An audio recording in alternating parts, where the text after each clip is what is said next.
buenas noches, hermanos que nos ven a través de Fe TV, el canal de la misericordia. Estamos una noche más con su programa católico Defiende tu Fe, del movimiento apostólico Semper Gaudens, donde todos los miércoles hablamos acerca de temas muy interesantes que tienen que ver con lo que enseña la Iglesia Católica, lo que es la Iglesia Católica. A veces es defensa de la fe. Debemos estar siempre preparados para defender nuestra fe, defender la esperanza que tenemos en nosotros, como nos dice San Pedro. Así que esta noche vamos a hablar acerca de un tema muy interesante, que es ¿por qué la Iglesia es una, santa, católica y apostólica? Ese es el tema de hoy. Vamos a hablar por qué esta Iglesia tiene estas características. Y esta noche está con nosotros nuestro hermano Ronaldo. Buenas noches. Hermano, bienvenido al programa. Muchas gracias. Bueno, yo tenía también varias semanas que no venía, así que también soy bienvenido. Así es. Gracias a Dios estamos aquí para este tema muy interesante, así que presten atención. Exactamente, pero antes de entrar en el tema, vamos a ponernos en la presencia viva del Señor. En el nombre del Padre, del Hijo y del Espíritu Santo. Amén. Amén. Señor Dios Todopoderoso, te damos gracias porque nos permite enseñar tu doctrina, enseñar todo lo que tú nos has enseñado a través de tu Santa Iglesia. Te pedimos que cada uno de los que escuchamos este tema podamos comprender y abrirnos a tu amor, podamos amar más tu Iglesia, más al Papa, más a la Santísima Virgen María. Te pedimos por aquellas personas que muchas veces no entienden todo lo que enseña la Iglesia, para que abra tus corazones, Señor. Santa María la Antigua, ruega por nosotros. Amén. Amén. En nombre del Padre, del Hijo y del Espíritu Santo. Amén. Amén. ¿Por qué la Iglesia es una, santa, católica y apostólica? Este es el tema que estamos hablando hoy. Bueno, como dice el credo, creo en la Iglesia que es una, santa, católica y apostólica. Entonces vamos a ver estas características de la Iglesia. Vamos a ver, muchas veces pensamos cómo el hombre puede conocer la verdad revelada por Dios, ¿verdad? Y si vamos a la Biblia, que es la Sagrada Escritura, que es la verdad revelada por Dios de manera escrita, guardada por la Iglesia, nos dice en la primera carta de Timoteo, capítulo 3, versículo 15, que la Iglesia del Dios vivo, columna y fundamento de la verdad. Entonces la Biblia misma nos dice que la Iglesia de Dios vivo es la columna y el fundamento de la verdad. Es donde nosotros podemos siempre accesar la verdad. Eso es lo que dice la Biblia. Pero, hermano Ronaldo, ¿qué iglesia estamos hablando? Porque si yo voy a un directorio, ya eso no se usa mucho como antes, que uno buscaba en el directorio los números de teléfono, pero si vamos a un directorio telefónico o en internet buscamos iglesia en Panamá, vamos a encontrar una lista increíblemente larga. Entonces, ¿de cuál es la iglesia que habla San Pablo, que se refiere a San Pablo a Timoteo en la Biblia? ¿Cuál es esta iglesia? Entonces aquí vamos a ver estas características, porque esta iglesia bíblica, la iglesia que es el cuerpo de Cristo, como también nos dice San Pablo muchas veces en sus cartas, tiene ciertas características para poder que nosotros la identifiquemos, para que no nos vayamos con una iglesia equivocada, porque eso puede ser muy grave. Entonces, hermano Ronaldo, ¿cuáles son estas características que podemos mencionar acerca de la iglesia? Así es. Hermanos, es muy importante que este tema lo abordemos bien, porque este es uno de los puntos muy esenciales en que cada domingo cuando vamos a misa nosotros lo profesamos. Nosotros cuando vamos a misa nosotros profesamos nuestra fe en el credo y nosotros decimos que era una iglesia que es una, santa, católica y apostólica. Mucha gente a veces cuando dice el credo lo dice a la rápida y muchas veces no comprende y no entiende cuál es el sentido de lo que nosotros decimos en el credo, porque cada un punto del credo son aspectos muy importantes de la iglesia que se explican en el catecismo. Y hoy vamos a abordar precisamente lo que dijo el hermano Pablo sobre estas características o notas de la iglesia. Para ello vamos a ver primeramente qué es lo que nos dice la iglesia a través del catecismo. Vamos a mencionar el catecismo de la Iglesia Católica en el numeral 811. En el numeral 811 nos dice: esta es la única iglesia de Cristo, de la que confesamos en el credo, que es una, santa, católica y apostólica. Estos 4 atributos inseparablemente unidos entre sí indican rasgos esenciales de la Iglesia y de su misión. La Iglesia no los tiene por ella misma, es Cristo quien, por el Espíritu Santo, da a la Iglesia el ser una, santa, católica y apostólica. Y Él es también quien la llama a ejercitar cada una de estas cualidades. Aquí el catecismo nos dice claramente que son 4 atributos que la Iglesia de Cristo debe tener. Esto es importante, ¿por qué? Porque ya el hermano Pablo lo ha mencionado.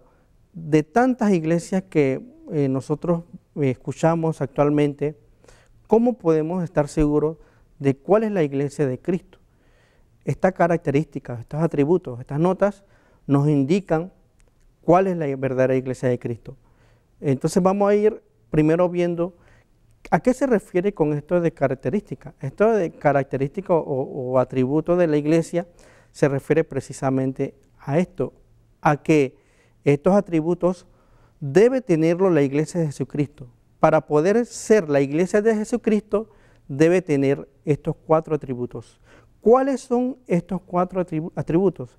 La unidad, la santidad, la catolicidad y la apostolicidad. Estos 4 atributos o características son propios de la Iglesia de Cristo. Para que la Iglesia de Cristo sea la Iglesia de Cristo, debe tener esto.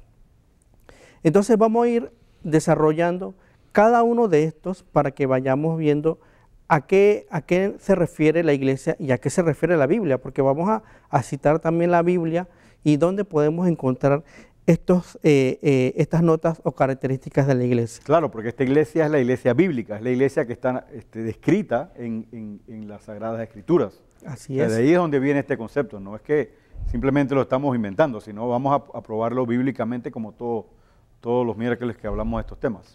Así es. Algo muy importante de las notas, para que podamos entender un poco de lo que desarrollamos, vamos a primero hablar uno por uno a qué se refiere cada una de las notas, empezando por la primera nota, que es la unidad. Esta característica que es importante. Para ello, vayamos a lo que nos dice la Biblia. ¿Qué es lo que nos dice la Biblia, que es nuestra referencia? Vayamos al Evangelio de Juan. Juan, capítulo 17, versículo del 20 al 21. ¿Qué nos dice Juan? No ruego solo por estos, sino también por aquellos que, por medio de su palabra, creerán en mí, para que todos sean uno, como tú, Padre, en mí y yo en ti, que ellos también sean uno en nosotros, para que el mundo crea que tú me has enviado.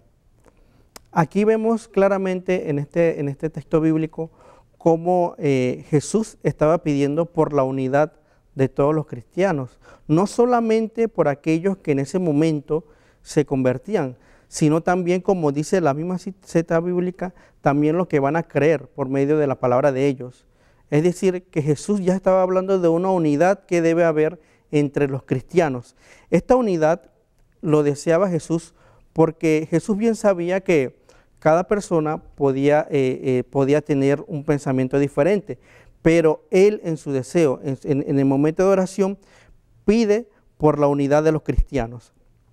Esta unidad es una señal visible que debe tener los discípulos de Cristo, porque quien es discípulo de Cristo debe estar unido a Cristo, y Cristo es uno solo, por tanto debe permanecer en la unidad de Cristo. Veamos qué nos dicen otras citas bíblicas para ir ahondando en cuanto a la unidad. Veamos Efesios capítulo 4, versículo del 3 al 6. Efesios 4, 3 al 6. Os exhorto, pues, yo preso por el Señor, a que viváis de una manera digna de la vocación con que habéis sido llamados, con toda humildad, mansedumbre y paciencia, soportándoos unos a otros por amor, poniendo empeño en conservar la unidad del Espíritu en el vínculo de la paz, un solo cuerpo y un solo Espíritu, como una es la esperanza a que habéis sido llamados, un solo Señor, una sola fe, un solo bautismo, un solo Dios y Padre de todos, que está sobre todos, por todos y en todos. Aquí claramente habla San Pablo también de cómo también él quiere que los cristianos se mantengan en esa unidad. Pero miren lo interesante de esta cita bíblica. Aquí habla de un solo cuerpo. Si nosotros bien recordamos Jesucristo en la Biblia y San Pablo, más que todo, habla de que nosotros somos el cuerpo de Cristo, es decir, la iglesia es el cuerpo de Cristo. Y aquí San Pablo habla de que es un solo cuerpo. Por tanto, no pueden ser miles de iglesias, solamente puede ser una. Y esa iglesia que debe ser visible, y la iglesia de Jesucristo debe ser una en todo el mundo. ¿Dónde encontramos esa unidad de esa iglesia? Porque hay mucha gente que dice que en donde asiste, esa es la iglesia de Cristo. ¿Cuántas personas nos dicen, no, pero si esta es la iglesia de Cristo porque aquí hablamos de Dios o porque leemos la Biblia? ¿Pero es razón suficiente para decir que es la iglesia de Cristo? No, hermanos, porque si nos vamos viendo en la práctica, vemos cómo muchos de estos hermanos no mantienen esa unidad. ¿Y por qué no mantienen esa unidad? Porque cada uno anda en un grupo separado, es decir, cada uno forma un grupo por la cual ellos hacen su culto, hacen sus diferentes maneras de predicar y su misma enseñanza. Por tanto, no se mantiene esa unidad en cuanto a lo que Jesús está pidiendo y San Pablo recalca. Entonces aquí vemos cómo es importante la unidad. Y no solamente esto, hermanos, porque aquí vemos cómo dice un solo espíritu. ¿Y por qué es importante recalcar esto? Porque es verdad, solamente hay un Espíritu Santo, no hay 1000 Espíritus Santos. No puede ser que alguien diga que funda una iglesia y dice que está inspirado por el Espíritu Santo, sin embargo vemos cómo esta persona cuando enseña algo es algo contradictorio a lo que enseña otra persona que dice que está inspirado por el Espíritu Santo. Y un ejemplo claro es por lo menos que dice un solo bautismo. Y vemos como, por ejemplo, los luteranos dicen que el bautismo no salva, pero se puede bautizar un niño. Así es. Los episcopales dicen que se puede bautizar niños y que el bautismo sí salva. Los evangélicos, ¿cómo se llama? Los bautistas dicen que no se puede bautizar niños y el bautismo no salva. Entonces no es un solo bautismo entre estos grupos que están alejados de la iglesia católica, en este caso los que estamos hablando, grupos que dicen que tienen, ¿cómo se llama? Que predican a Cristo, pero no tienen un solo bautismo. Así es. Obviamente no tienen una sola fe, porque también se cree diferente. Si creemos diferente, no es una sola fe. O sea que es importante recalcar eso. Sí, y también en la doctrina, una sola doctrina, como dice muy bien, una sola fe, un solo bautismo, es decir, una sola doctrina. Entonces, ¿dónde encontramos esa unidad? En la Iglesia Católica. Y también vale la pena algo que mencionó hermano Ronaldo acerca de, y vemos lo que dijo San Juan, acerca de lo que dice el Señor Jesús en el Evangelio de San Juan, para que el mundo crea que tú me has enviado. ¿Cómo el mundo va a creer si no vemos la iglesia? El mundo no, si el mundo es incrédulo, el mundo en ese momento, y ya estamos en un periodo post, estamos entrando a un neopaganismo. O sea, la gente no cree. ¿Cómo la gente va a creer? ¿Cómo creían en ese tiempo si no veían la iglesia? Porque hay muchos grupos que dicen, no, la iglesia es invisible. La iglesia es un conjunto de todos los cristianos, toda la gente que ama y adora al Señor Jesús. Y esa es la iglesia, que es invisible. Pero en la Biblia no dice en ningún lugar que la iglesia es invisible. Y aquí vemos que para que el mundo crea, tiene que ser visible. Sí, y esto es muy importante, hermano, porque es como te dijo, si se van a anunciar el evangelio a los paganos tienen que ver una iglesia visible. Ellos no creen, por tanto ellos tienen que ver esa iglesia. Y es importante, por eso que la iglesia es visible. Y nosotros vemos actualmente que la iglesia visible, por la cual está a nivel mundial, en la cual nosotros como cristianos pertenecemos en la Iglesia Católica. Entonces vemos cómo esta característica de la unidad es importante para reconocer cuál es la Iglesia de Jesucristo. Que por lo menos usted va a la misa en Japón, usted va a la misa en Estados Unidos, usted va a la misa en Europa, usted va a la misa en Panamá, usted va a la misa en Argentina y es la misma doctrina. O debe ser la misma doctrina. No debe cambiar porque eso es lo que hace esta unidad, que estemos unidos en una sola fe. Así es. Sigamos con otro texto bíblico, Efesios 4:14. Efesios 4:14, que nos dice: para que no seamos ya niños llevados a la deriva y zarandeados por cualquier viento de doctrina, a merced de la malicia humana y de la astucia que conducen engañosamente al error. Esta cita bíblica es importante porque si la iglesia de Cristo no mantiene su unidad, entonces ¿qué pasaría? La gente quedaría engañada por ¿cuántas iglesias no se han existido a nivel de la historia? ¿Cómo saber cuál es la verdadera? Entonces mucha gente, por creerle a una iglesia que no mantiene esa unidad, queda engañado. Entonces, la unidad es importante como característica de la iglesia de Cristo, porque la unidad revela de que es la iglesia de Cristo, porque imagínense, hermanos, cuando nosotros ponemos un ejemplo, por ejemplo, el hermano Pablo y yo, nosotros podemos hablar de un tema y podemos coincidir o no coincidir en un tema. De cualquier otro tema puede ser a nivel, por ejemplo, político.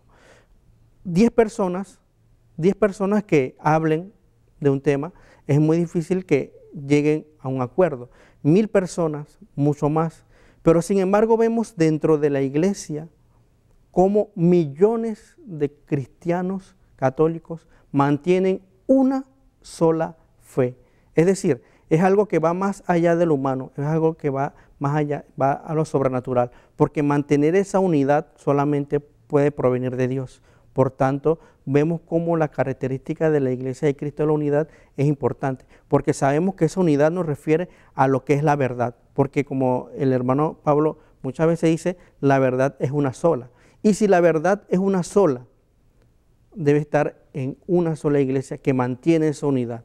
Entonces es por eso que San Pablo menciona, así no vamos a estar zarandeados por cualquiera persona que quiera, o cualquier corriente que quiera engañarnos. Soy iluminado, tuve una visión. Así es, y eso pasa mucho. Y se hace otra iglesia basado en la experiencia personal de alguien. Así es, así es. Vemos también, y vamos a la siguiente cita bíblica, cómo San Pablo nos sigue hablando de la unidad. 1 Corintios 1:10. 1 Corintios 1:10. Os conjuro, hermanos, por el nombre de nuestro Señor Jesucristo, a que tengáis todos un mismo hablar y no haya entre vosotros divisiones, antes bien estéis unidad en una misma mentalidad y un mismo juicio. Sigue insistiendo San Pablo en la unidad. Por eso vemos por qué es importante que nosotros recalquemos que la unidad de la iglesia es una característica que distingue a la iglesia de Jesucristo. ¿Y qué pasa? San Pablo también nos da recomendaciones. ¿Qué pasa con aquel que quiere quitarnos de esa unidad, quiere alejarnos de esa unidad? Porque eso pasa, hermanos. Vienen mucha gente que se acerca a nosotros y quiere separarnos de la unidad de la iglesia de Cristo. ¿Qué nos dice San Pablo? Veamos lo que nos dice Tito 3:10. Tito 3:10. Al sectario, después de una y otra amonestación, rehúyele. Claro, porque esa persona que quiere alejarnos de esa unidad no está yendo en contra de lo que dice Jesucristo, en contra de lo que enseña Jesucristo. Por tanto, debemos alejarnos de todo aquello, después de varias amonestaciones, alejarnos de ello. Y el sectario es básicamente el que forma una secta, que es un grupo aparte, ¿no? Aparte de la unidad que habla el Señor. Por eso es que vemos estas sectas diferentes, con diferentes creencias, y por eso son sectarios, como dice San Pablo en la carta a Tito. Así es. Y entonces aquí vemos cómo nosotros profesamos una misma fe. una misma fe. Cuando nosotros estamos en la misa, que profesamos el credo que estamos profesando en la misa, todos los católicos en el mundo, cuando asisten a la misa, profesamos esa misma fe. Cuando decimos, creo en Jesucristo, creo en el Padre, creo en el Espíritu Santo, creo en la Iglesia, todo esto es una sola fe que millones de personas lo profesan a nivel mundial. ¿Y ha sido profesado por cuántos años? Desde los apóstoles. Desde los apóstoles. De los apóstoles, después, ¿cómo se llama el otro? El constantinopolitano. El constantinopolitano. Que ese tiene 1700 años. Sí, o sea, por 1700 años se ha rezado cuando la iglesia se reúne para decir qué es lo que creemos como cristianos. Esto es lo que creemos, ¿no? Sí, el credo niceno-constantinopolitano y el credo apostólico, que es el corto, como lo conocemos. Y vemos cómo está esta unidad, pero también está la unidad en la manera en que nosotros celebramos nuestra fe, en la manera en que le rendimos culto a Dios en la Eucaristía. La Eucaristía, y como bien lo dijo el hermano Pablo, la Eucaristía que celebramos aquí, a nivel mundial, ¿cuántas Eucaristías no se están celebrando? Pero es un mismo culto que ofrecemos a Dios. Las lecturas de la misa, que en todo el mundo son las mismas. Sí, entonces, leemos la Biblia al compás de la iglesia, ¿verdad? Así es. Todos leemos todos los días las mismas lecturas. Sí, entonces vemos cómo se mantiene también esta unidad en la forma de culto, en Eucaristía. También la unidad de gobierno. La unidad de gobierno, ¿por qué? Porque es el Papa quien dirige a la iglesia. El Papa el que va guiando como pastor de la iglesia a nivel mundial a todos nosotros. Eso ninguna iglesia lo tiene, hermanos. Ninguna iglesia tiene eso. Entonces, nosotros estamos dichosos de pertenecer a aquella iglesia que mantiene esa unidad que Cristo en Juan capítulo 17, versículo 20-21 quiere. Cuando Jesucristo dice que sean uno, como tú y yo somos uno, así mantenemos esa unidad dentro de la iglesia. Y que no nos podemos ir de la iglesia católica. Así es. Imposible. Así si amamos a Cristo. Así es. Entonces, vamos a continuar. Todavía nos queda tiempo, hermano Pablo. Claro, todavía nos queda tiempo. Entonces, mucho que hablar. Sí, mucho que hablar. Vamos al segundo punto. La segunda característica. O la segunda característica de la iglesia, que es la santidad. Ya vimos la unidad, ahora vamos a ver la santidad. Empecemos con una cita bíblica. 1 Corintios capítulo 1, versículo 2. 1 Corintios capítulo 1, versículo 2. A la iglesia de Dios que está en Corinto, a los santificados en Cristo Jesús, llamados a ser santos, con cuantos en cualquier lugar invocan el nombre de Jesucristo, Señor nuestro, de nosotros y de ellos. La iglesia es santa porque el que fundó la iglesia es santo. Jesucristo es santo y Jesucristo fue quien fundó la iglesia y fundó solamente una iglesia. Por tanto, como su fundador es santo, la iglesia es santa. La iglesia es santa porque nuestro Padre es santo. Cuando invocamos a nuestro Padre, sabemos que Él es santo. Por eso la iglesia es santa. La iglesia es santa porque está dirigido por el Espíritu Santo. El Espíritu Santo nos acompaña. Por tanto, el Espíritu Santo santifica a la iglesia. No es por nosotros, sino es porque el que la fundó es santo. Y no solamente por eso, sino porque a través de la iglesia nosotros llegamos a la santidad. Es decir, la iglesia santifica a sus hijos. Por eso la iglesia es santa.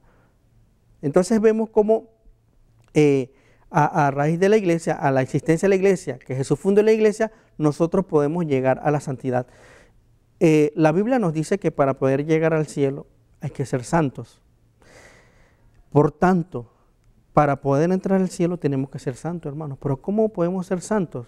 Por eso Jesucristo funda la iglesia. Y muchas personas se les olvida eso, que sí, para entrar al cielo hay que ser santos. Así es.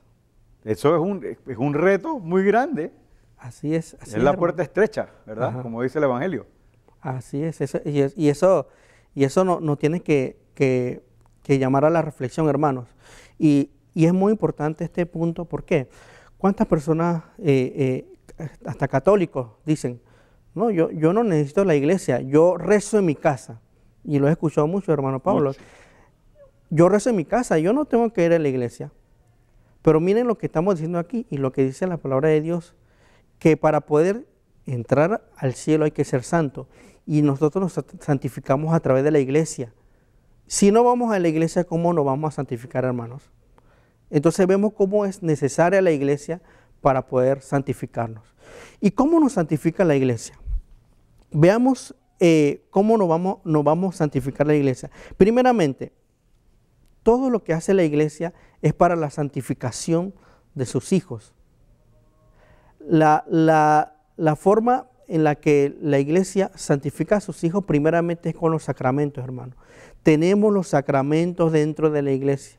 Los sacramentos nos ayudan a santificarnos. Instituidos por nuestro Señor Jesús. Exactamente. Esto no es invento. Eso no es que, pues, todo, como hemos hablado en tantos programas aquí en FTV y en muchos otros lugares, acerca de los sacramentos y dónde están en la Biblia. Todos los sacramentos los instituyó nuestro Señor Jesús. Así que si usted es cristiano y no va a los sacramentos, usted está rechazando lo que reveló nuestro Señor Jesús. Y que y todos los méritos de los sacramentos es precisamente por su sacrificio en la cruz, como lo hemos explicado mucho, pero de ahí viene la santidad de la iglesia. Así es, y entonces por eso es que es necesaria la iglesia, hermanos, porque gracias a la iglesia es que nosotros podemos acceso a los sacramentos. Que son santos. Los sacramentos son puros. Y son nos santifica, nos santifica. Miren lo que nos dice la carta a los Efesios, Efesios 1:4. Efesios 1:4 nos dice, por cuanto nos ha elegido en él antes de la fundación del mundo, para ser santos e inmaculados en su presencia, en el amor. Entonces aquí vemos cómo el texto nos dice que nosotros tenemos que ser santos, para ser santos e inmaculados en su presencia, en el amor. Dentro de la iglesia tenemos los medios de la santificación, primeramente en los sacramentos. Entonces, por eso es que cuando nosotros hablamos de la santidad de la iglesia, es porque a través de la iglesia podemos santificarnos.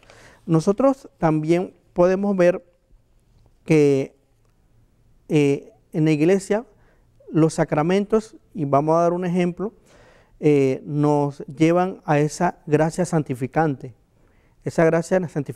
que necesitamos para poder ser santos y para poder estar con Dios. Veamos, por ejemplo, la carta a los Romanos, Romanos capítulo 6, versículos del 3 al 4, que nos dice,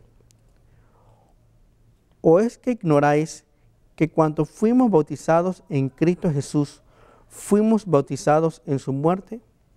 Fuimos pues con él sepultados por el bautismo en la muerte, a fin de que, al igual que Cristo fue resucitado entre los muertos por medio de la gloria del Padre, así también nosotros vivamos una vida nueva. Aquí habla del bautismo como una vida nueva. El bautismo sabemos que nos hace hijos de Dios, nos quita del pecado original, nos hace miembros de la iglesia, es decir, nos hace pertenecer a la familia de Dios, que es la iglesia, nos acerca a Dios. Entonces vemos cómo dentro de la iglesia, que es quien administra los sacramentos, podemos ser santos. Entonces es por eso que una de las características de la iglesia es la santidad. Así que es muy importante ese punto. Hermanos, pero hemos llegado a la mitad del programa, así que vamos a tomar una pausa para comerciales.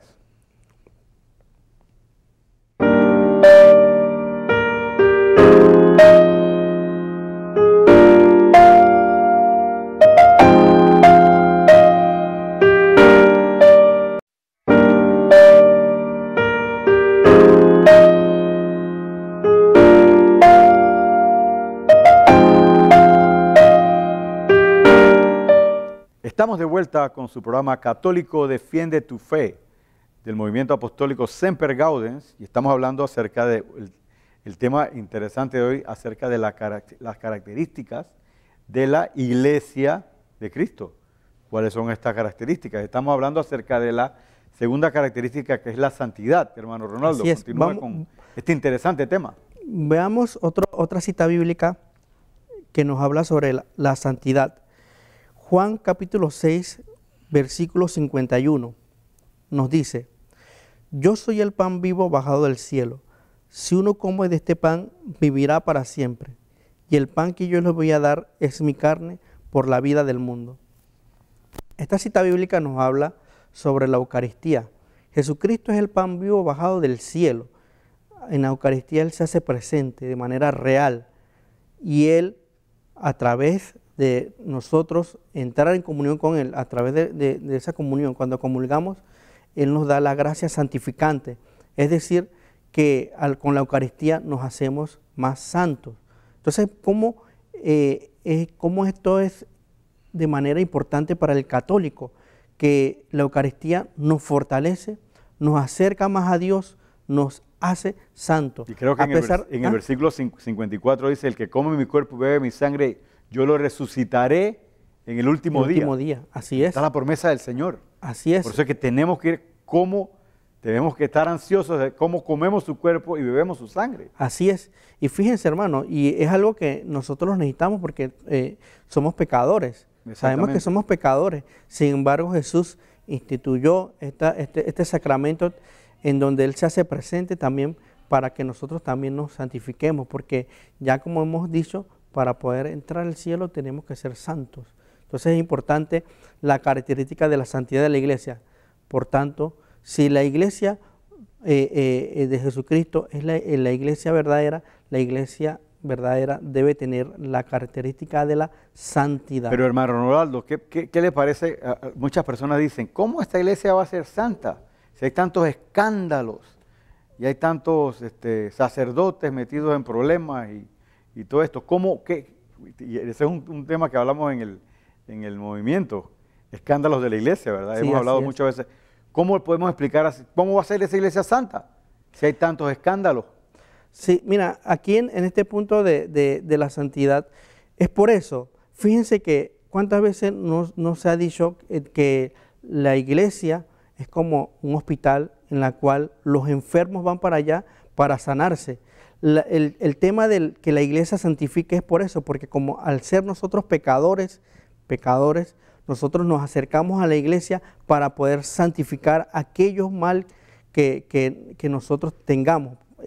Por ejemplo, en el tema del sacramento del bautismo, nos devuelve esa gracia que perdimos. En el sacramento de la Eucaristía, en la cual nos fortalece y nos aumenta la gracia santificante. En el sacramento de la reconciliación, cuando nosotros cometemos algún pecado, en la cual nosotros nuevamente recuperamos esa gracia y nosotros podemos acercarnos más a Dios. Entonces, el tema de que nosotros seamos pecadores es cuando más tenemos que acercarnos a la iglesia para poder recibir esa gracia que proviene de esa iglesia que Cristo fundó. Exactamente. Él le dio los medios para santificarnos a través de la iglesia. Exactamente. Entonces, por eso, hermanos, claro, en la iglesia hay muchos pecadores. Y por eso es que los católicos admiramos tanto a los santos. Sí, exacto. Y eso es lo que iba a recalcar. Virgen María. Y eso es lo que iba a recalcar. Fíjense, hermanos, la iglesia santifica. ¿Cuántos santos no ha habido en la iglesia, en la historia de la iglesia? Una cantidad de santos, mártires que han entregado. Y todo eso es gracias a que la iglesia de Cristo, la iglesia que contiene esta característica de la santidad, lo ha santificado. Si uno lee la vida de los santos, vemos cómo ellos frecuentaban la Eucaristía, ellos cómo utilizaban todos los medios que la iglesia da para santificarse y llegaron a ser santos. Y esos son los que deben ser nuestro ejemplo, no los malos católicos. Exactamente. Los malos católicos es como el salón de la fama. Usted va al salón de la fama de cualquier deporte y están los mejores jugadores. Eso es lo que la gente admira y cogen los autógrafos. Nadie va a un salón de la fama que son los jugadores malos. Entonces, así es.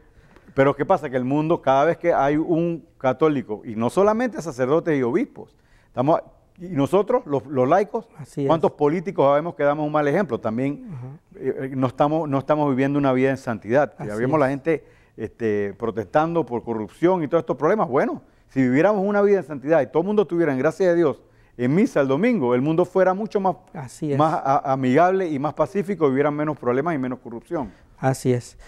Vayamos a la otra característica de la Iglesia de Cristo. La tercera característica. La tercera característica, la catolicidad. Vayamos a la cita bíblica de Mateo 28, 19. Mateo 28, 19. Id pues y haced discípulos a todas las gentes, bautizándolas en el nombre del Padre y del Hijo y del Espíritu Santo, y enseñándoles a guardar todo lo que yo os he mandado.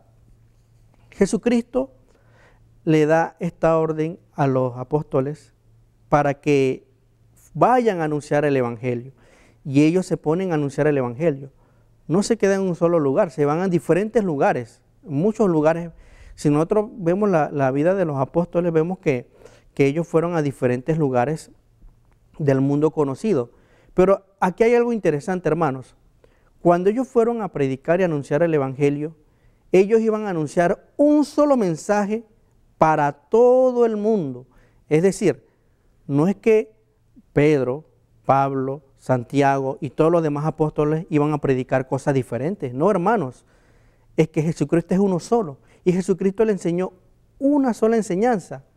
Y ellos que fueron dirigidos por Jesucristo, ellos que fueron a anunciar el Evangelio, iban a anunciar el mensaje que Jesucristo le dio, un solo mensaje. Entonces vemos cómo este mensaje de salvación iba a ir a todo el mundo, iba a ir a todo el mundo conocido, pero era un solo mensaje, no eran 1000 mensajes diferentes. Entonces, cuando hablamos de que este mensaje debe ser único en todo el mundo, hablamos de que este mensaje tiene que ser universal, hermanos. Es decir, que debe ser un mismo mensaje, sea para la comunidad de Éfeso, a la comunidad de Corinto, o a la comunidad, cualquier comunidad, esa comunidad, si iba a ser evangelizada, tenía que ser el mismo mensaje que iba a llegar allá al mensaje que iba a ser acá. No pueden ser un solo evangelio. Y ahí mismo lo recalca, uno solo.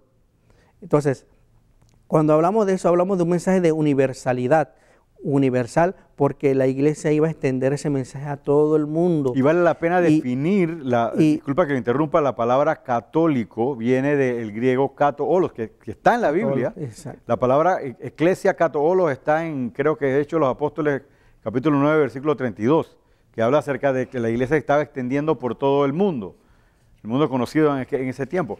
Kato-olos, católico, quiere decir eso, universal. Quiere decir que la iglesia tiene que ser universal, la iglesia de Cristo, porque la orden que Él da es que vayan a predicar a toda la gente, a todos los pueblos, todas las naciones. Entonces tiene que ser universal y obviamente, como ya vimos, tiene que ser el mismo mensaje. Veamos qué nos dice Hechos capítulo 1, versículo 8. Hechos capítulo 1, versículo 8. Él les contestó: a vosotros no os toca conocer el tiempo y el momento que ha fijado el Padre con su autoridad, sino que recibiréis la fuerza del Espíritu Santo, que vendrá sobre vosotros, y seréis mis testigos en Jerusalén, en toda Judea y Samaria, y hasta los confines de la tierra. Vemos cómo los apóstoles iban a predicar en todos esos lugares un mismo mensaje de Jesucristo. El mensaje de Jesucristo es universal. Hasta los confines de la tierra. Confines de la tierra. El mismo mensaje. Entonces, por tanto, si el mensaje de Jesucristo es universal, la iglesia de Jesucristo tiene que ser universal. Por tanto, vemos cómo, y ya el hermano Pablo lo dijo, la palabra católico viene del griego, que significa universal. Por la iglesia es católica. No es que la iglesia se llama católica, sino que la iglesia es católica. Así es. Y veamos otro texto bíblico, Hechos 1:14, que nos dice: todos ellos perseveraban en la oración con un mismo espíritu. Y ahí nos sigue hablando de esa catolicidad. Hay de la muchos iglesia. textos, hay tantos textos bíblicos que hablan acerca de esto. Exactamente. Vamos a la cuarta característica, la apostolicidad. Nos dice el Evangelio de Juan. Veamos el Evangelio de Juan, capítulo 20, versículo 21. Como el Padre me envió, así también yo os envío. Jesucristo escogió a los apóstoles. Jesucristo, antes de irse, Él escogió a los 12 apóstoles para que dirigieran la iglesia. ¿Por qué? Porque una vez que Él se iba, ¿a quién iba a referir la gente como autoridad en cuanto a lo que Jesús había enseñado? A los apóstoles. Es por eso que Jesucristo nos dice que, o lo que hace Jesucristo es elegir a los apóstoles para poder que ellos dirigieran la iglesia, su iglesia. Y vale la pena mencionar que en otra parte en el Evangelio, no recuerdo dónde, dice que como el Padre me ha enviado a mí con toda autoridad sobre el cielo y la tierra, sobre todo el universo básicamente, o sea que Jesús tenía la autoridad del Padre sobre toda la creación. Aquí en lo que acabamos de leer dice, como el Padre me envió, así también yo os envío. O sea que Él está dando toda esa autoridad a los apóstoles que Él escogió. Toda esa autoridad. Entonces, la iglesia, por eso es que tiene que ser apostólica, tiene que venir de los apóstoles. Tiene que venir de los apóstoles, como hemos dicho. ¿Dónde están las tumbas de los apóstoles, hermanos? En estos días estaba viendo, San Lucas está en Padua, en Italia.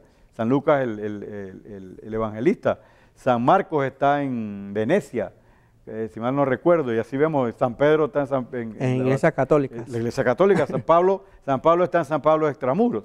Entonces aquí vemos que esta autoridad tiene que venir de los apóstoles. Entonces aquí vemos ya, como hemos visto, hermanos, hemos visto que la iglesia tiene estas 4 características. Es una, porque tiene que haber una unidad. Es santa porque es fundada por Cristo, el santo de todos los santos. Es católica porque es universal, cato olos, universal. Y es apostólica porque viene directamente de los apóstoles. Y nosotros en la Iglesia Católica podemos probarlo históricamente, arqueológicamente. Es indudable esa condición de la Iglesia Católica. Así que bueno, ya se nos acaba el tiempo, hermano. Desgraciadamente, como sí, todos los días, tenemos mucho más citas bíblicas ahí, pero bueno, sería para otra oportunidad. Hasta ese entonces, les deseamos que pasen una semana siempre alegres en el Señor.